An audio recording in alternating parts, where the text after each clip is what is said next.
ही love जिहाद उघड. मोहम्मद अय्याज तन्वीर पोलिसांच्या ताब्यात. आणखी एका आरोपीचं नाव समोर. जिहाद रोखायला हवे विशेष तपास पथक. अमरावती लव्ह जिहाद प्रकरणी खासदार अनिल बोंडे यांची मागणी.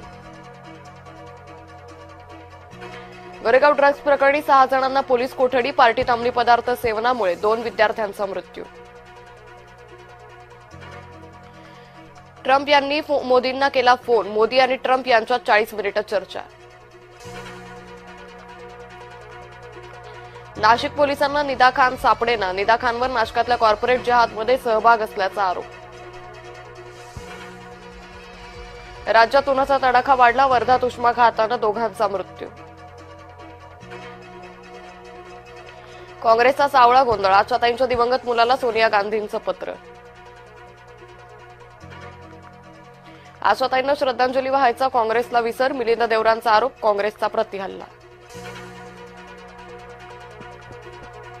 पुरुषोत्तम कडलकला 20 एप्रिलपर्यंत पोलीस कोठडी. त्र्यंबकेश्वरच्या दर्शनाचा गैरव्यवहार प्रकरणात विश्वस्त अटकेत. त्र्यंबकेश्वरमध्ये खळबळ.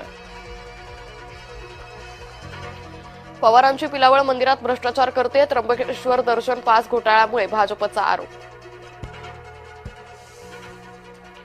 कॉर्पोरेट जिहादला पैसा कोणाचा. नाशिक पोलिसांकडून तपास सुरू. कॉर्पोरेट जिहाद्यांच्या बँक खात्याची चौकशी सुरू. बोंदू खरातचा एन्काउंटर होणार. खासदार प्रणिती शिंदे यांच्याकडून एन्काउंटरच्या भीतीचा पुनरुच्चार. पुरावे असतील तर सादर करा. पुरावे न देता नुसत्या तोंडाच्या वाफा दौडू नका. मंत्री चंद्रशेखर बावनकुळेंनी खासदार प्रणिती शिंदेंना सुनावलं.